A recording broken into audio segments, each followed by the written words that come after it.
Tere tulemast Sakulate podcasti, mina olen Mairit ja täna on külas Alja Kuznetsova, kes on Sakulate andmekaitsespetsialist. Väga uhke nimetus. Tere, Alja! Tere, Mairit! Kui oluline on tegelikult igas ettevõttes andmekaitsega tegeleda ja kas selleks peab olema igas ettevõttes ka oma inimene, nagu meil Sakulates on? Tegelikult, kui me räägime andmekaitsespetsialistist, siis kas andmekaitsespetsialist peab olema ettevõttes või ei, reguleerib meil seadus. Jah, loomulikult hea, kui ettevõttes on selline spetsialist olemas, kes läbis vastava koolituse, nagu sa tead, seda küsimust reguleerib Euroopa Liidu määrus ja meil on ka andmekaitseseadus. Kunagi see teema oli väga uudne ja sellest väga palju räägiti, aga tegelikult siin peab lähtuma tervest mõistusest, et meie kõik tahame, et meie eraelu oleks kaitstud ja me tahame, et see info, kontrollida seda infot, mis meie kohta levib. Ja loomulikult väga kurb on, kui toimub andmete leke ettevõttes või nad ei ole piisavalt kaitstud. Sellepärast, kui töötaja tuleb tööle, siis tema edastab oma isiklikke andmeid ju teatud eesmärgiga. Ja töötaja peab täpselt teadma, kes tema andmeid kaitseb ja millise eesmärgil. Kas näiteks seda tehakse lähtuvalt seadusele? No näiteks, kui me võtame personalispetsialisti, siis tema ju lähtuvalt seadusest peab maksuametile esitama, registreerima töötamise, eks ju. Või näiteks finantsosakond, raamatupidaja, tema ju peab töötasu panka kandma. Ja siinkohal võib-olla tulebki töötajale rääkida, aga kui ma osalen üritustel, ettevõtte üritustel, võib-olla ma ei taha jääda pildile, sellepärast mina arvan, et mina piltidel ei näe piisavalt hästi välja või muul põhjusel.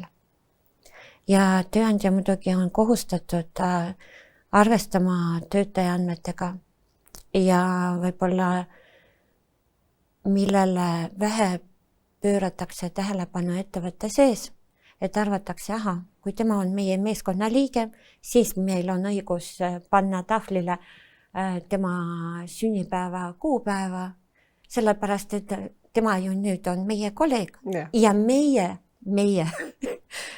see on oluline, tahame teda õnnitleda.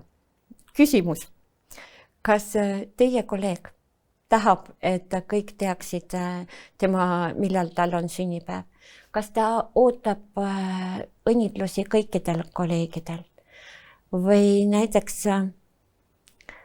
lähtuvalt usust ta üldse ei arva, et sünnipäev on see päev, mida tuleks tähistada. Ja ta ei ole kohustatud kõikidele seda selgitama. Ja ma arvan, et kindlasti andmete avaldamisel tuleks arvestada inimese soovidega. Aga mis määral on see õigustatud või selline normaalne, et näiteks kui töötaja on 10 aastat töötanud, ütleme Sakulates või ükskõik mis ettevõttes, ja ta läheb ära, siis kas tal on siis näiteks õigus öelda, et võtke, ma ei taha, et oleks enam mina seal piltidel, mis on olnud 10 aastat tehtud pildid, ta on igal ürituse pildil, et kust seal siis see piir läheb või mis õigused tegelikult siis ettevõttel on selle kaebusega? Seda piiri ei olegi, sellepärast töötajal on õigus nõuda andmete kustutamist peale töölepingu lõpetamist. Muidugi siin on selline mõistlik piir. Näiteks ta ei saa öelda, et kui ta ostis näiteks tooteid oma töötaja hinnaga, siis ta ei saa öelda, et kustutage minu andmed andmebaasist. Sellepärast tööandjal või nii-öelda tarnijal on õigustatud huvi, järsku tekivad mingid finantsilised vaidlused, eks ju. Ja need andmed on nagu ja vastavalt raamatupidamise seaduse 7 aastat on kohustus säilitada. Aga pildistamisega on nii, et mina iga-aastaselt osalen Heliraidve koolitustel. Ja seal ei olegi küsimust, seal toimub pildistamine ja et vältida seda küsimust, millest sina praegu mainisid, meile kohe öeldakse, pange kaustad näo ette ja siis toimub pildistamisel. Ja sellega tema juba muidugi väldib, et seal kursuse osaleja, ma ei tea, aasta pärast või poole aasta pärast ütleb, kustutage mind seal pildilt ära. Aga ma arvan, et jällegi siin tuleb käituda mõistlikult. Ja see luba, mida töötaja annab tööandjale, tal on õigus seda teatud tingimuste täitmisel ka tagasi kutsuda. Seega andmete töötlemisel peab olema väga ettevaatlik. Aga oma töötajad me ka informeerime sellest, et ühisüritustel nendel on alati võimalus pöörduda ürituse korraldaja poole ja öelda, et nemad ei soovi osaleda pildistamisel. Ja kindlasti me räägime ka sellest, et nad ei tuleks ühispildistamisele, sellepärast pärast neid pilte on raske töödelda.